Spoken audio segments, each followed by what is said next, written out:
Hello, everyone, and welcome to a New Year's Eve edition episode of Film Talk Friday. It's been a while since the last episode.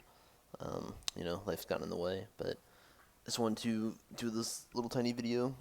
This is, not any official ranking. It's just my 10 favorite movies from 2021 that I enjoyed. To start things off, I just want to give an honorable mention to three movies, which, I enjoyed, but I didn't really think they're within my, top 10 worthy ranking. So number one, I got to go with Red Notice. I saw this randomly with a friend. It was just purely stupid and just a great time. If you have any alcohol or whatever, that would definitely make that movie a whole hell of a lot better. I mean, it's got The Rock, Dwayne Johnson, Ryan Reynolds, and Gal Gadot. Um, you know, it's just like your classic Uncharted, treasure hunting movie. It's pretty funny, just over the top, and just honestly just a good time. Definitely recommend it. Number two, got to go with Shang-Chi and Legend of the Ten Rings. Just a very solid movie. I like to diversify it from just your normal Spider-Man, Superman, Batman remakes of superhero movies. Not knowing anything about the comic books of that movie, I was very, very thrilled and very surprised. It was a good story. It had a lot of good humor. Thoroughly enjoyed it. And then lastly, got a little bit of 50-50 feedback, but Godzilla vs Kong. I thought that movie was great. You don't go into a monster battle movie looking for Lord of the Rings style writing and plot. It's Godzilla vs King Kong.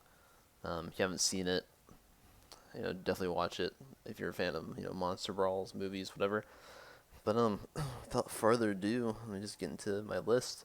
So starting off at number 10, we have Zack Snyder's Army of the Dead. I am a huge fan of zombies, zombie movies, zombie games, you name it. This movie was a lot of fun to watch. Glad to see Zack Snyder is on a bit of a resurge, in my opinion. With Justice League, that was phenomenal. This movie was great. I know he has a TV series and a spin-off, or not a spin-off, but a sequel planned for this movie. So, very excited to see what he does with this little universe within Las Vegas. It wasn't too over the top. I mean, it had some elements in it that were, pretty much just it's your standard 2021 zombie movie. I don't really have a whole lot to say about it. I just really enjoyed it, and like I said, I was always a fan of the genre. Definitely give that one a watch. It should still be on Netflix, I'm pretty sure. If not, other ways to find it, or get a copy, whatever. But going on next to the list, we have The Unforgivable.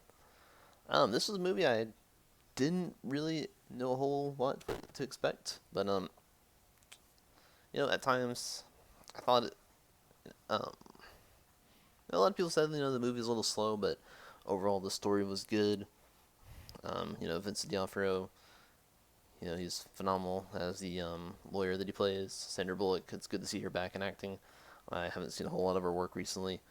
I don't know if she's on some sort of hiatus or whatever, but she was phenomenal in this movie. There's a lot of emotion about two orphans. They're separated from each other. There's a pretty good twist at the end. I wasn't expecting that. Overall, very heart feeling movie. It's about a orphan who has been through the ringer. She's down on her luck. She's trying to get her life back in order, trying to build on it. Just every single obstacle that could go wrong is going right towards her. This one definitely kind of pulling the heartstrings a bit, so definitely recommend. And then coming at number 8, we have The Suicide Squad, directed by James Gunn. This movie, obviously, a lot of people loved it. I know it's getting its own Peacekeeper spinoff.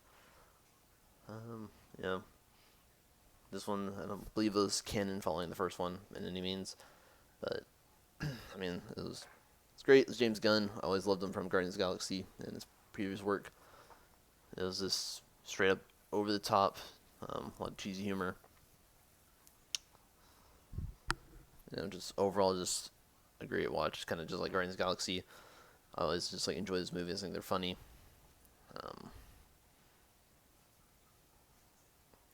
Just thinking back on it, I don't really have a whole lot to say about the Suicide Squad. It's just I like the differentiation of characters. he brought a bunch of unique ones from the comic books that you'd never think to see the light of day, even though they were just kind of thrown here and there just to get killed off. But it was pretty great to see them, and hope to see more of them in future adaptations. But we'll see. And then coming in at number 7, we have Demon Slayer Mugen Train. This was the American release. I know that the one in Japan released back in 2020, but it's released in 2021 in America, so it's thrown on the list because I didn't see a Japanese copy. I waited. It came out in theaters. Loved it. A lot of people read the manga. I have not read it. Or I've read some of the start of it, but not a whole lot. But Ufotable animation is top notch. They did a great job. I know season 2 or whatever of Demon Slayer, they're kind of falling back on this and adding more plot points. I need to catch back up on that. But overall, the movie was great. Animation was phenomenal. The only anime movie I have on my list. But everyone loves Demon Slayer for good reason. So definitely check that out if you're a fan of anime, or even just a shonen style action adventure. This one's just probably, in my opinion, I would say it's easier to get into anime if you're watching Demon Slayer than it would be Attack on Titan or something like that. So, if you're looking to start an anime, if you just want to watch a movie and just get right into it, this would definitely be a recommendation for you. But, let's see. And coming in next to the list, at number 6, we have The Guilty. This movie was a re-adaptation of the original. It stars Jake Gyllenhaal as a dispatcher. And this movie was just, kind of just like The Unforgivable. There's twists at the end. Jake Gyllenhaal, he plays a very, very good, just psychiatric, thriller-based, suspense character. He plays the role so perfectly. It just fits well. This movie, definitely loved it. Always loved seeing anything Jake Gyllenhaal's in, from, his time as Mysterio to, Nightcrawler, and you name it. This movie it was a good watch. It was very grounded. Just thinking back on that movie, it gives a good look at the life of the dispatcher and just the struggles that Gyllenhaal's character is going through. And it was pretty well done. I like the dim lighting and the amount of stress and depression and anxiety that it brings into the movie. It really captures that well and brings it out to a realistic and believable standpoint. So this one's on Netflix. Definitely give it a watch. I highly recommend it. Then coming in at number, I think it's number 5. I believe I lost count. We have The Last Duel. This movie. Very sad what happened with the movie, as it was phenomenal. It was Ridley Scott's epic. Adam Driver, Matt Damon, Ben Affleck. There's 3 big name actors, and this movie flopped in the box office. Why exactly? Maybe it's just because people don't want to watch these old school medieval tales. But this movie was great. It was told in 3 perspectives, and it was just a very, very, very unique twist on a movie that I haven't seen yet. Kind of reminded me of how Moonlight did it, in 3 different sagas, childhood, teenage years, adult life. So for this is 3 different tales from an event that happened. You had Driver's story, Matt Damon's story, then you had I forget her name, was something I should have done my research, but lead female actresses, her story of what happened in events. Not gonna spoil it. It was a very good movie. Definitely recommend you check out The Last Duel. It's about a medieval tale. Very graphic. Very. In this day and age, people call it a trigger warning. But it was a great movie, phenomenal watch. Definitely recommend it. And then coming in at, okay, that was number 5. Number 4, we have Zack Snyder's Justice League. I never watched the original Justice League. So going into this, I had 0 expectations. A lot of people were saying it's gonna fail. It's everyone's hyping up the Snyder cut just for failure. I watched it. I thought it was amazing. Well, maybe not amazing. I thought it was great. Never been the biggest DC fan, but watching Zack Snyder's take on Justice League, his full take, from start to finish, not having the family crisis he had beforehand and having whoever the hell directed the Justice League that flopped. But Zack Snyder's universe, there's a reason why they're saying restore the Snyderverse. I fully and behind that, because I mean, this Justice League was proper Justice League. It gave good airtime to the villains. Was able to showcase Cyborg, Flash, Batman, um, Wonder Woman, Superman in a good way without just like keying in on one character. So yeah, really, really love the Justice League, or Zack Snyder's Justice League, I should say. Very long, definitely a great watch, and I hope that they do restore the Snyderverse because I would love to see what he does with it. And then coming at number 3 on the list, we have The Green Knight. This was honestly one of my most unexpected movies that I saw of 2021. This was a character story, full and full. I remember when I saw it in the theater, when the movie ended, a lot of people were like, "What the fuck was that?" People were expecting like, just a medieval like action, like lots of sword play and stuff like that. But this was a well done character story about the bravery of a knight and the journey that he goes along the way and just like the build up of the character that he is. It's also from, I think it's a Shakespeare poem or something like that. Forgive me if I'm wrong, but I don't do a whole lot of reading. I need to read more, but I really love this movie. Definitely recommend you see it if you have not seen it. It was very unique, and I love the story to it. Really can't give this movie enough praise. A24 has been pumping out some pretty great movies recently, and they're really like switching it up. It's not just like it's not like a Marvel type deal where they're just kind of one after one after one come out the press team like superhero movies. They're really differentiating it and switching it up from what they're doing. So I was very pleasantly surprised with The Green Knight, and like I said, I want people to support more movies like this because I love seeing a good character story. Action isn't the only key factor in a movie. And then coming at number 2, speaking of Marvel action, gotta say my second favorite movie of 2021 was SpiderMan No Way Home. I mean, the movie was great. We all know why it was great. Little spoiler warning here: 5, 4, 3, 2, 1. The research of all these old characters. I'm a huge fan of Netflix's Daredevil. Just seeing Charlie Cox back in as Matt Murdock with the little key elements of Daredevil. It was great. I loved it. Seeing Andrew Garfield, Tobey Maguire back as Spider-Man from their universes, and just a resurgence that brought for people wanting to see Amazing Spider-Man 3. I love it.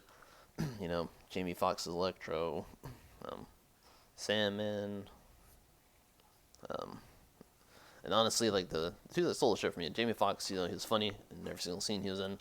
Willem Dafoe and Doc Ock, obviously they're just phenomenal. They weren't just there just to get killed off or have some like little one-liner. They actually had purpose to the story, and I love that. It was a good integration. I also love the fact that Tobey Maguire and Andrew Garfield apparently had creative writing influence on their characters because they're saying they knew where they've been, who knows the characters better than them. So I love that input. Never really been the biggest fan of Tom Holland's Spider-Man. Like I love the movies, don't get me wrong, but just he's never really solidified as Spider-Man to me. And this movie really showcased his just talent and his actual like love for the role. So really, I believe they're making more movies with Tom Holland Spider-Man, so I'm excited to see where they go with that. But then on to my favorite movie of 2021, obviously Dune. This is just, I mean, outstanding. Like I topped this up right there with Blade Runner 2049.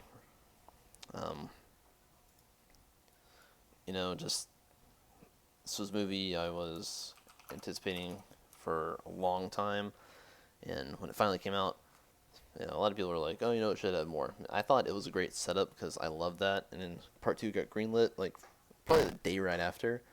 So excited to have this perfect build up for this book, and everything from like the cinematography to the score. It's just like Blade Runner 2049. There's never a dull scene. It was just always just like pure eye candy. Loved the movie. You know, Timothy Chalamet, he's been an upcoming actor. Loved him in all his previous work. Kingdom as a King. It was a great movie. Pretty great cast here. Yeah, I mean, this Dune, like, it pretty much just hit. hit every single like little sci-fi notch you wanted. You know, just animation on the sandworms and such like that. It was perfect. The world itself was great. Um, just for the epic and the scale. That's one thing I loved about Scorsese films, or not Scorsese. I'm stupid. Villeneuve films. He really loves, or he's really good at capturing like the size of a threat. It's like, okay, he's the size of sandworms and like the size of the universe and the world. It's like you feel it. Just he's so well. It's just yeah, such a good director that he's able to capture this in such a way that makes you feel like, you know, it is like a massive epic, and that's what every single frame felt like. You know, from just the writing and the story building, the world building, it was all amazing. Um, so yeah, Dune was by far just like my favorite watch of 2021. Excited to see part two. And yeah, so pretty much this concludes my little top 10. You know, this was a very rough creation here. I probably misspoke a lot.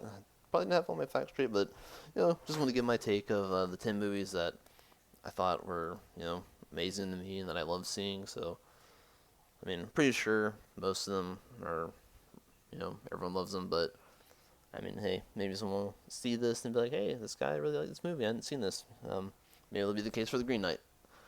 That was, like I said, that was in my top three for a reason. I really love the movie. Yeah, let me know in the comments if anyone watches this. Let me know what your top 10 or top 5, whatever favorites were. Probably won't get around to doing like a worst of, but maybe we'll see. I still have a lot of movies from 2021 I haven't seen, so if you like the video, you know, just leave a like, comment, let me know what you loved, and have a happy new year and have a great 2022. See ya.